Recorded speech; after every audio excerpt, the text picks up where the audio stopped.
बार उच्चारण अवश्य कर ले, साथ ही अपने प्रेरणा के स्रोत एवं अपने गुरुजनों को भी अंतर्मन से अभिवादन कर ले। हम लोगों के द्वारा नियमित रूप से प्रतिदिन सुबह में कुंडली फलादेश पर आधारित कक्षा आयोजित की जाती है। आज की कक्षा में जैसा कि आप लोग व्हाइट बोर्ड पर देख रहे हैं, यहाँ पर लिखा गया है कि कुंडली के 12 भावों एवं भावेशों से बनने वाले प्रमुख 24 योग।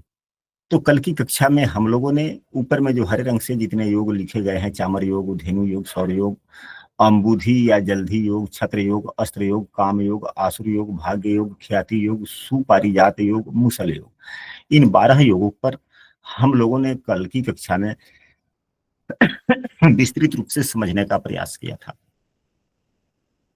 कल की कक्षा में नीचे जो 12 योग दिए गए हैं, अवयोग, निस्व योग, मृत्यु योग, कुहू योग, पामर योग, हर्ष योग, दुष्कृति योग, सरल योग, निर्भाग्य योग, दुर्योग, दरिद्र योग, विमल योग, इन योगों पर आधारित कल कक्षा नहीं हो पाई थी। यदि कोई सदस्य कल की कक्षा में शामिल नहीं हुए थे और ऊपर वाले जो हरे रंग से जो 12 योग दिए गए हैं वह कुंडली में किस प्रकार लगते हैं, कब प्रभावी होते हैं, कब प्रभावी नहीं होते हैं, उसके लिए कल की कक्षा की वीडियो पर देख सकते हैं, या आज की कक्षा की वीडियो के डिस्क्रिप्शन में जब वीडियो अपलोड होगी तो हम लिंक दे देंगे, वहां से भी आप देख सकते हैं। यदि कोई कक्षा में नया है और हमारे प्रतिदिन की कक्षा में शामिल होना चाहते थे, स्क्रीन पर दिख रहे नंबर पर व्हाट्सएप पर कक्षा में कंटिन्यू हो सकते हैं, या इस वीडियो के डिस्क्रिप्शन में हमने अपने व्हाट्सएप समूह का लिंक भी दे दिया, वहां से भी शामिल हो सकते हैं। यहाँ पर जैसा कि आप लोग देख रहे हैं, नीचे जो 12 प्रकार के योग लिखे गए हैं, अवयोग, निस्व योग, यह प्रत्येक भाव से बनने वाले योग है। जैसे अवयोग होता है तो प्रथम भाव से बनता है, निस्व योग होता है दूसरे भाव से बनता है, मृत्यु योग तीसरे भाव से बनता है, कुहू योग चौथे भाव से बनता है, पामर योग पांचम भाव से बनता है, हर्ष योग छठे भाव से बनता है, दुष्कृति योग सातवें भाव से बनता है, सरल योग आठवें भाव से बनता है, निर्भाग्य योग नवम भाव से बनता है, दुर्योग 10वें भाव से बनता है, दरिद्र योग 11वें भाव से बनता है, विमल योग 12वें भाव से बनता है। यह सभी योग बनने के एक ही नियम है, फल अलग अलग है, भाव बदल जाते हैं तो फल अलग हो जाता है, लेकिन सभी योगों के नियम एक ही हैं। वह नियम क्या है कि जो भाव अशुभ हो जाए, जो भाव अशुभ हो जाए या भाव अशुभ हो जाए या भावेश अशुभ हो जाए,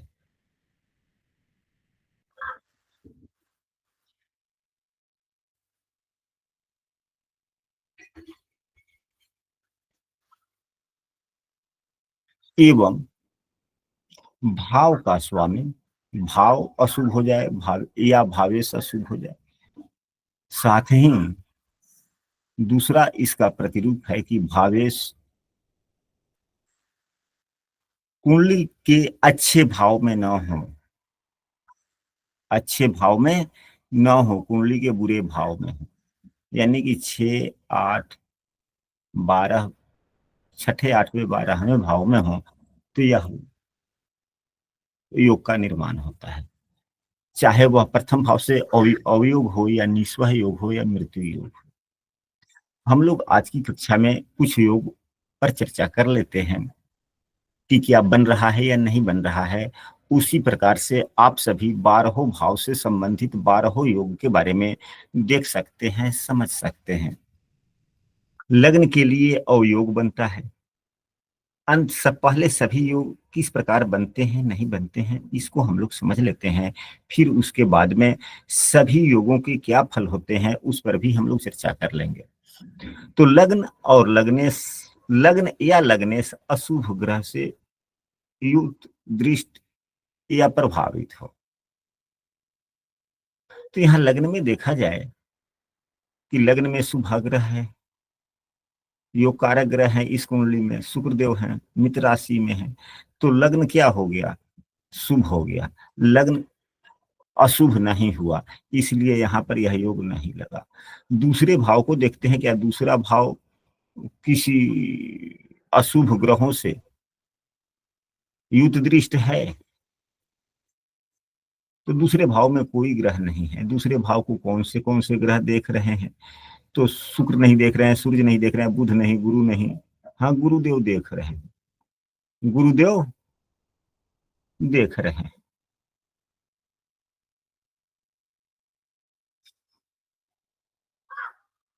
गुरुदेव की पंचम दृष्टि है, देख रहे हैं।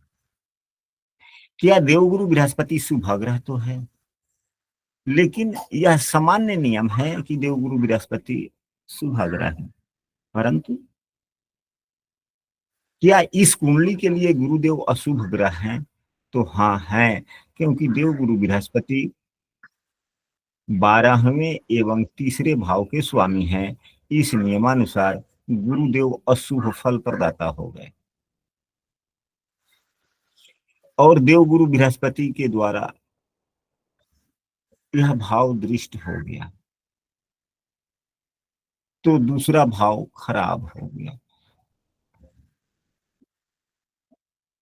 अब यहां पर देखा जाए कि यदि कोई पापग्रह अगर कुंडली में अशुभ फलदाता बन जाते हैं तो वह ज्यादा नुकसान करते हैं, परंतु शुभाग्रह यदि अशुभ फलदाता बन जाता है तो उतना नुकसान नहीं देता।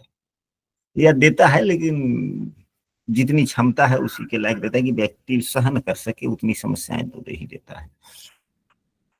तो दूसरा भाव अशुभ ग्रह से प्रभावित हो गया। भाव का भावेश क्या अस्त है? कुंडली के छठे, आठवें, 12वें भाव में है, तो भाव का भावेश अस्त ही नहीं है और केंद्र भाव में बैठा हुआ है। क्या यह सूत्र लगाया?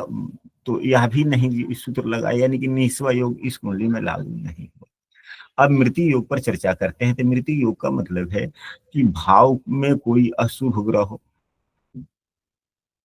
या भाव अशुभ ग्रहों द्वारा देखा जाता हो। तो राहु यहाँ तीसरे भाव में बैठे हुए हैं, राहु देव पापक ग्रह है। तो क्या यह राहु देव की स्थिति से यह भाव अशुभ हुआ? जी गुरु जी हुआ। कैसे हुआ? भाव तीसरे भाव में बैठे हुए हैं। गुरुदेव या राहु उच्च के होते हैं। ठीक है, काल पुरुष के कुंडली के नियमानुसार राहु उच्च के होते हैं, लेकिन जब हम फलादेश हम लोग करते हैं तो लग्न कुंडली को आधार मानकर फलादेश करते हैं या काल पुरुष की कुंडली को मानकर करते हैं? लग्न कुंडली को। फिर ज्यादा प्राथमिकता लग्न कुंडली की देना चाहिए। यह सामान्य नियम है कि काल पुरुष की कुंडली वाली जो नियम है सामान्यतः सभी व्यक्ति पर एक जैसे लागू होते हैं, लेकिन आपके लिए प्रकृति ने क्या विशेष लग्न दिया है, क्या विशेष कुंडली है, वह आपके जीवन पर प्रभावी होगी, इसको भी देखना चाहिए। यहाँ राहुदेव शुभ ग्रह की राशि में है, भले पाप फतलाता गुरु ग्रह है, वह अलग की बात है, लेकिन है तो शुभ ग्रह।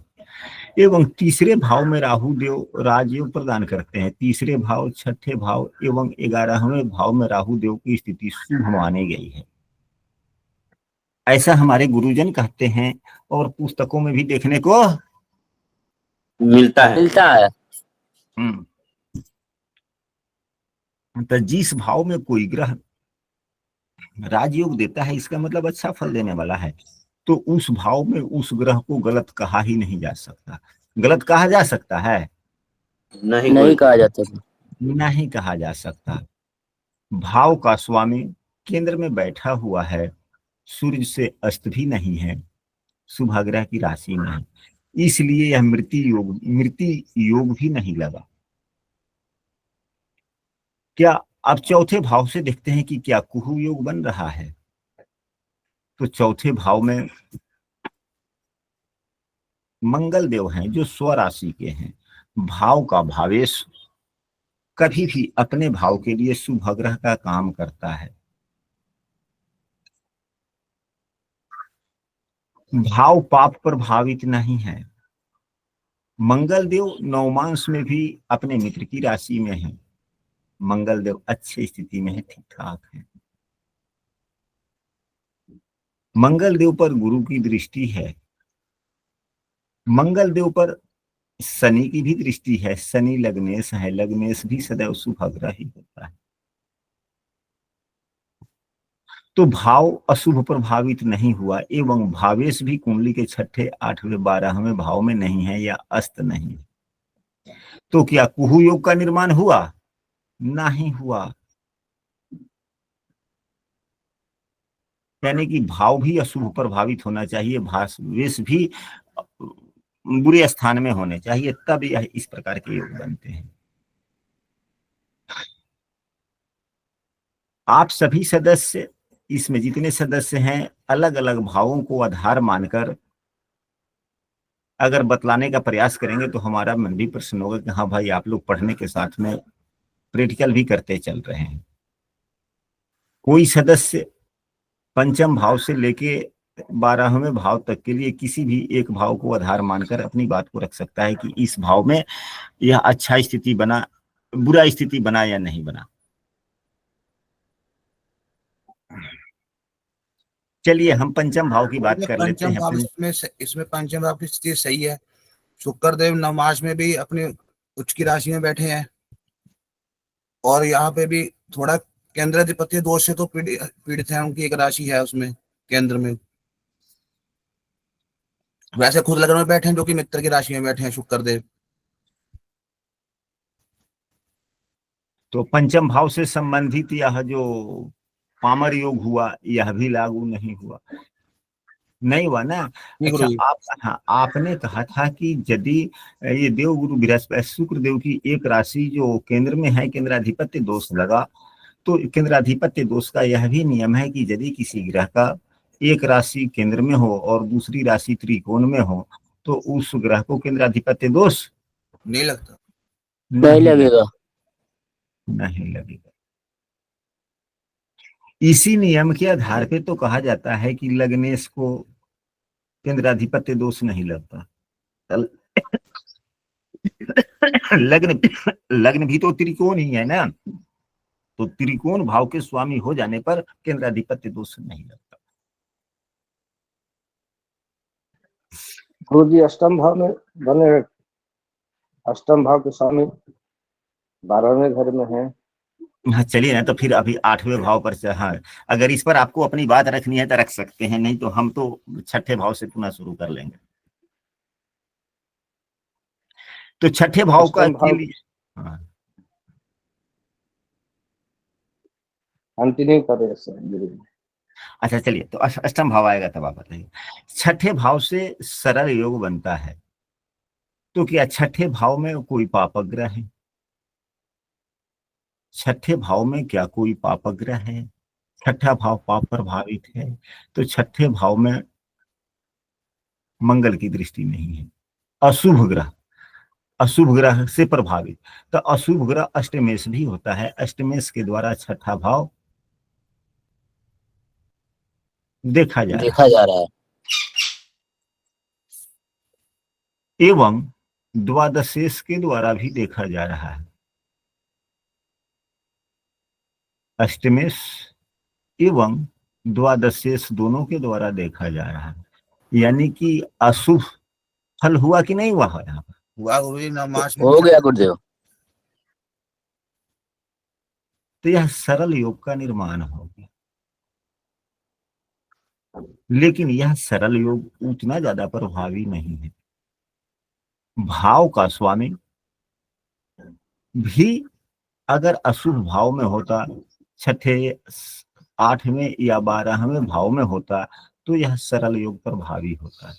अशुभ भाव को अशुभ भाव के स्वामियों के द्वारा विकसित होना शुभ फल देता है। सरल योग का एक यह कड़ी है, परंतु भावेश को भी कुंडली के छठे, 8वें, 12वें भाव में होना आवश्यक है। तो यहाँ पर भावेश बुधदेव हैं जो 11वें भाव में बैठे हुए हैं,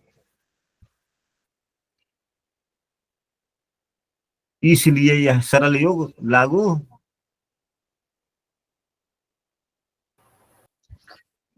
गुरुजी यहाँ पर बुधदेव छठे से छठे भी तो बैठे हैं। हाँ, तो छठे से छठे बैठे हैं, ठीक है। अब यहाँ पर आपने यह छठे से छठे बोलकर बड़ा ही उत्तम किया है। अब यहाँ पर दो बातें हो जाती है। वह क्या होता है कि जब हम लोग किसी भाव को आधार मानकर फलादेश करें या लग्न को आधार मानकर फलादेश करें, यह अपने विवेक पर निर्भर करता है कि व्यक्ति का प्रश्न क्या है, व्यक्ति का प्रश्न है क्या। अगर रोग ऋण शत्रु से संबंधित या यह हुआ तो ये सरल योग को विपरीत योग भी कहते हैं, विपरीत राजयोग। यह विपरीत राजयोग बना क्योंकि अब यहाँ पर देखा जाए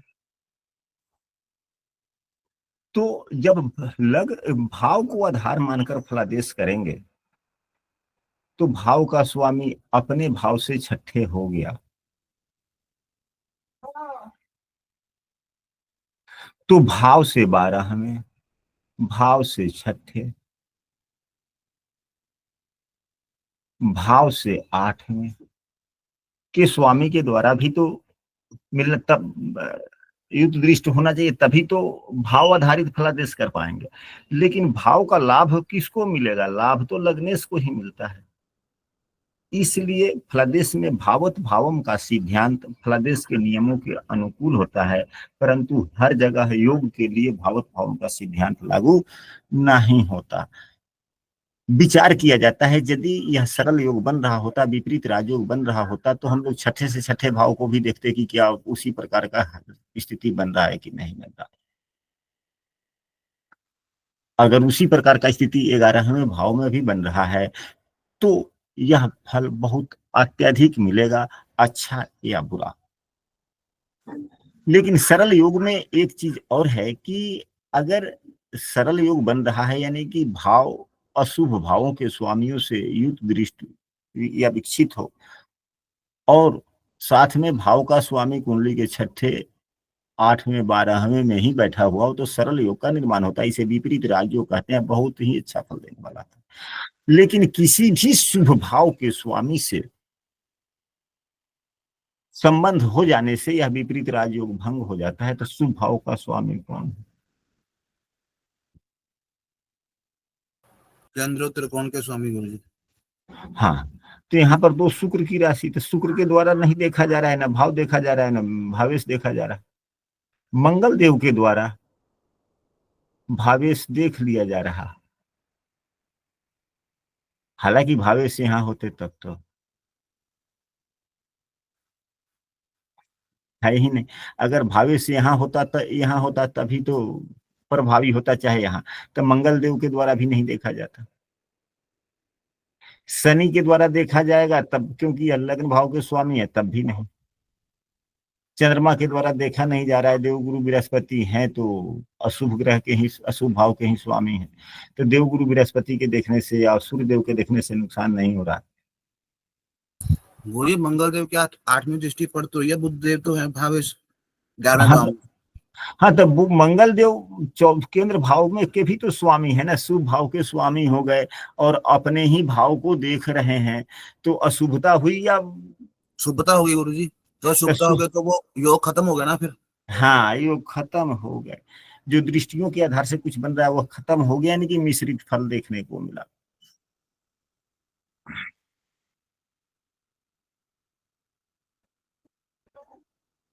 नहीं, यह सरल योग नहीं होता है। छठे भाव से जो बनता है यह हर्ष योग बनता है, पंचम भाव से पामर योग बनता है, चौथे भाव से हर्ष योग का निर्माण होता है। भले चौथे भाव का नहीं, छठे भाव से हर्ष योग का निर्माण होता है, तो यह हर्ष योग का निर्माण नहीं हुआ। क्या पंचम भाव से पामर योग बन रहा है इस कुंडली में? तो पंचम भाव के लिए देखा जाए कि पंचम भाव अशुभ ग्रहों के द्वारा विकसित है, तो पंचम भाव शुभ ग्रह के द्वारा विकसित है। बुध देव अकेले हैं, शुभ ग्रह का काम कर रहे हैं, साथ में भाग्य भाव के भी स्वामी हैं। यहाँ पर भाग्य भाव हमने इसलिए कहा क्योंकि भाग्य भाव में इनकी मूल त्रिकोण राशि है। जब भावेश की बात आ जाए और जिस ग्रह की 2 राशियां हों तो उनके मूल त्रिकोण राशि को देखे कि कहाँ है। तो यह भाग्य भाव के स्वामी, नवम भाव के स्वामी के द्वारा विकसित है।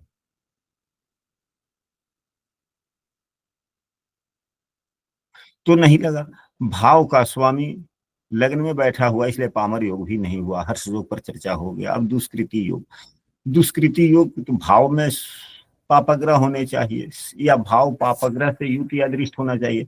तो भाव में देखा जाए भावेश भी है एवं लग्नेश भी है, तो यह भी दुष्कृति योग नहीं हुआ। अब आते हैं सरल योग की चर्चा करते हैं, जो 8वें भाव से बनता है। तो नियम है कि भाव पर पापग्रह का प्रभाव हो। तो क्या किसी भाव का पापग्रह का प्रभाव है इस पर? तो नहीं है। प्रथम दृष्टि राहु की दृष्टि नहीं है, मंगल की नहीं है, शनि लग्नेश ही है, बुध की सूर्य की दृष्टि नहीं है। यानी कि कोई भी भाव किसी भी अशुभ ग्रहों के द्वारा यह प्रभावित 8वां भाव नहीं है। हाँ, 8वें भाव के स्वामी 12वें भाव में है, इसलिए यह सरल योग की तरफ बढ़ रहा है। क्या तो भाव का स्वामी, अष्टम भाव का स्वामी अशुभ पीड़ित है या नहीं? तो यह शुक्र, बुध या राहु के द्वारा सूर्य विकसित नहीं है, मंगल के द्वारा भी नहीं देखा जा रहा है, गुरु के द्वारा भी नहीं, किसी के द्वारा देखा ही नहीं जा रहा। तो यह हर सरल योग बना या नहीं बना?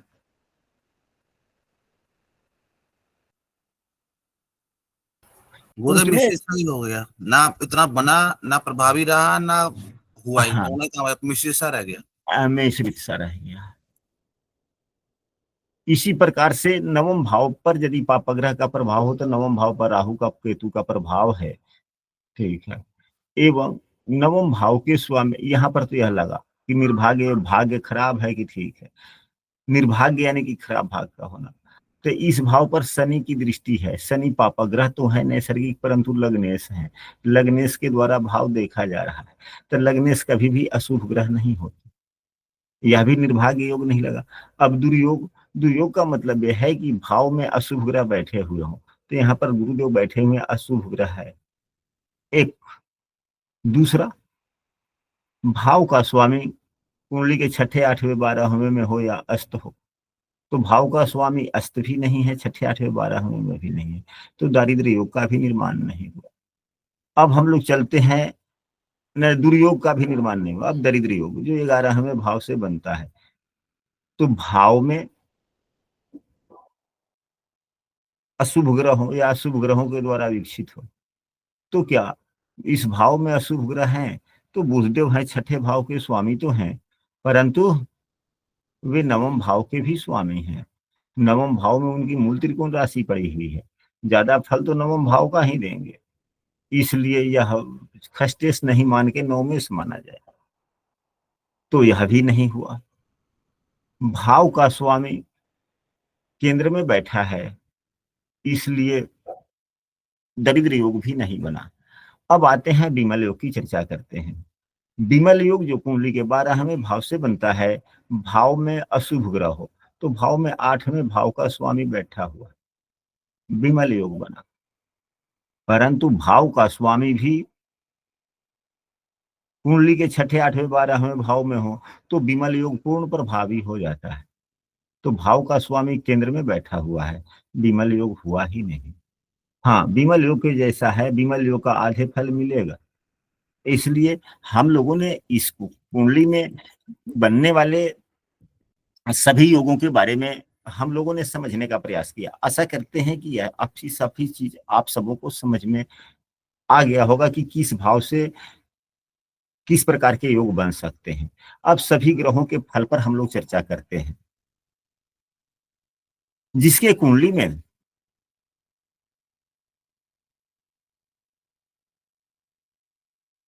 अवयोग बनता है, अवयोग यानी कि लग्न खराब हो जाता है, ऐसे व्यक्ति बड़े चंचल स्वभाव के हो जाते हैं, स्थिर मति नहीं रहती,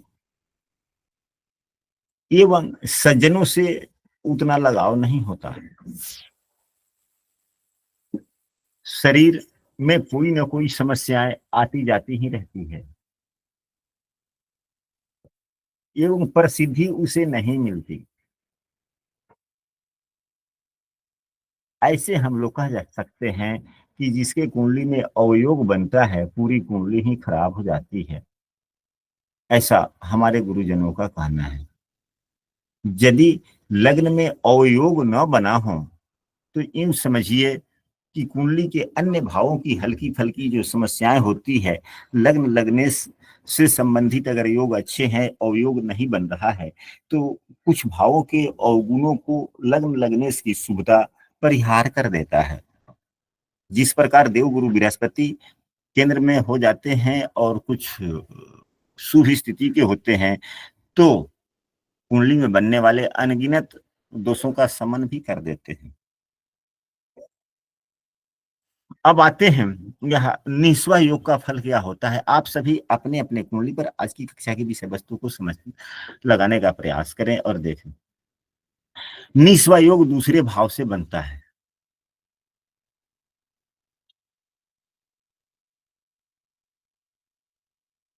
दूसरा भाव धन का है, वाणी का है, नेत्र का है। जिसके वाणी अच्छे ना होते हों, मतलब कि निस्वा योग होने से वाणी खराब हो जाती है, वाणी उत्तम नहीं होता, दांत नेत्र इत्यादि भी सुंदर नहीं होते। इनके कुटुंबी जनों से इनका अपना मेल जोल नहीं होता, या इनके कुटुंबी जन भी थोड़े खराब ही हो जाते हैं, या नहीं हो पाता।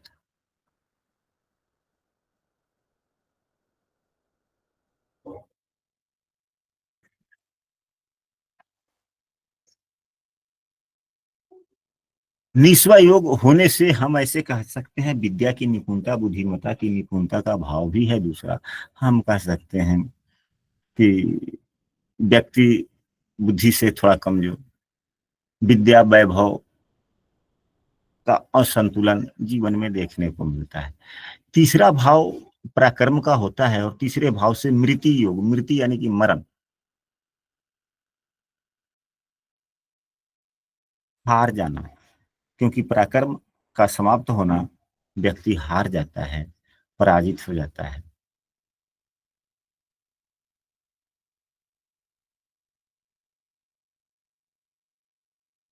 और मेहनत करने से खिन्न रहता है हमेशा, भाई बहनों का सुख नहीं हो पाता। जिस व्यक्ति का अपने ऊपर में काबू नहीं हो पाता, ऐसे व्यक्ति का इस मृत्यु योग का फल है, मृत्यु योग का। अब कुहू योग जो चौथे भाव से बनता है, तो चौथे भाव से मिलने वाले सुख सुविधाओं में कमी काफी हो जाती है। घरेलू माहौल अच्छे नहीं होते, मनुष्य सुखहीन यानी कि सुखी नहीं रहता, हमेशा घर में कुछ न कुछ समस्याएं आती जाती ही रहती है, जिसके कारण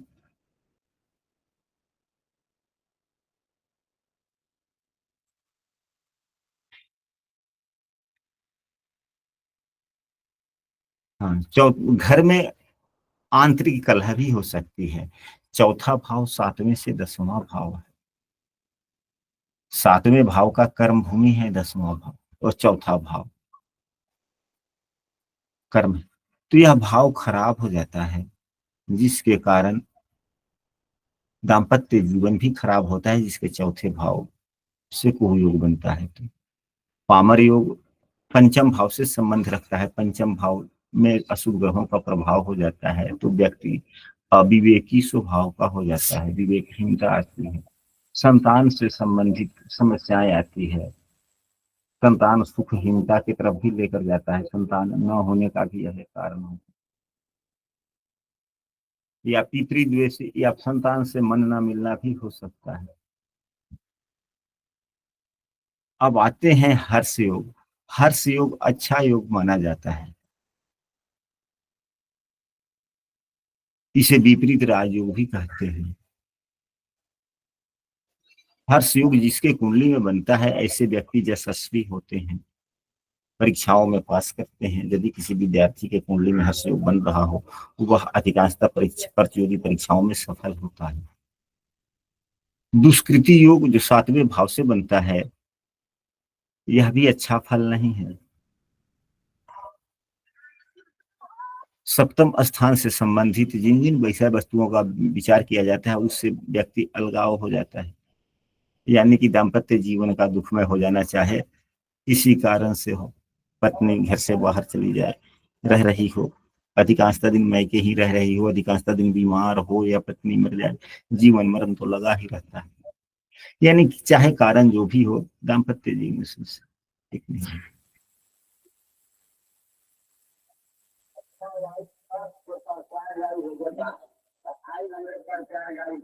सप्तम स्थान से जन्नेंद्रिय का भी विचार किया जाता है, उन अंगों में बीमारी होने की संभावनाएं बन सकती है।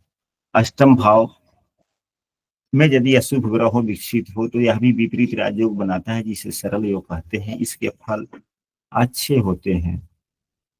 अष्टम भाव से आयु का विचार किया जाता है, तो सरल योग होने से व्यक्ति दीर्घायु होता है, विद्या वगैरह सब कुछ की ठीक ठाक होती है। पुत्र यानी कि सप्तम से पंचम से यह चौथा भाव है, पंचम भाव का सुख भाव है, पुत्र संतति इत्यादि के लाभ मिलते हैं। अब आते हैं नवम भाव। नवम भाव से निर्भाग्य योग का निर्माण होता है। नवम भाव से निर्भाग्य योग, जो बुरे योगों में से एक है, यहाँ से व्यक्ति का भाग्य साथ नहीं देता,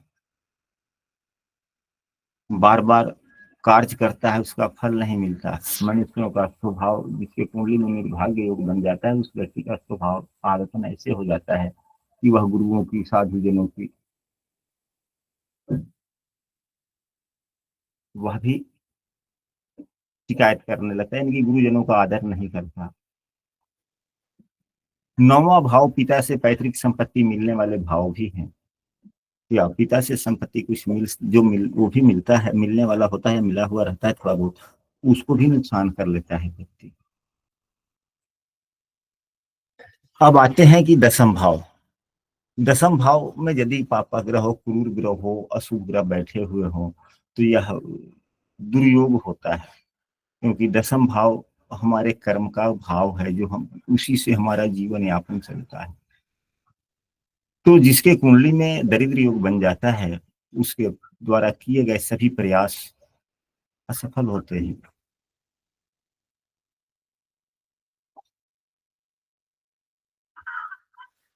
ऐसा व्यक्ति अपने घर परिवार के खर्चे चलाने के लिए मेहनत मशक्कत तो करता है, परंतु समस्याएं बनी की बनी रहती है। आवश्यकता के लायक वह कमा नहीं पाता, हमसे कर्ज में रहता है। दरिद्र योग 11वें भाव से बनता है।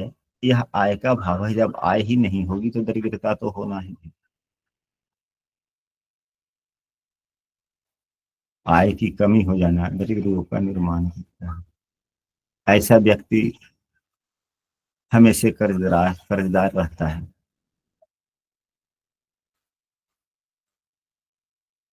और समस्याएं जीवन में आती जाती रहती है, उतार चढ़ाव होते रहते हैं। विमल योग अच्छा योग है। यह भी विपरीत राजयोग का एक हिस्सा है। यह धन वृद्धि कराने वाला है योग है।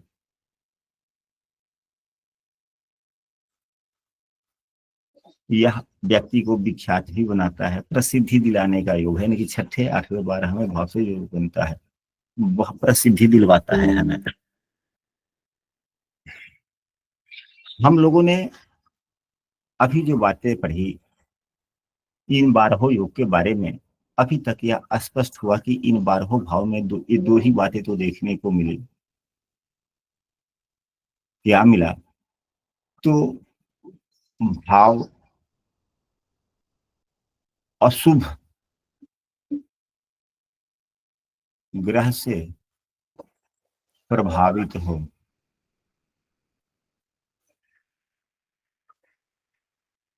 एवं भावेश 6, 8, 12 में हो, यह नियम। यह इस 12 योगों के लिए।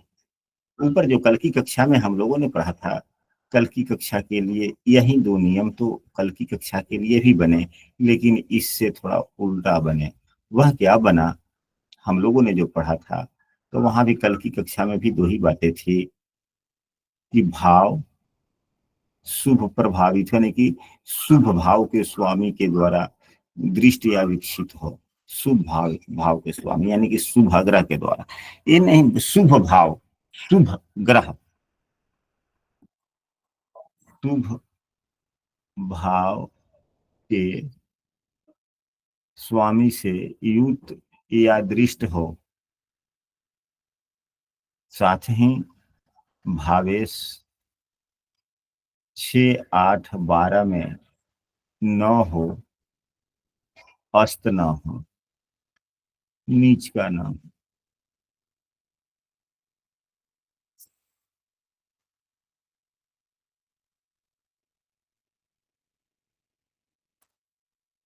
बातें स्पष्ट हुई?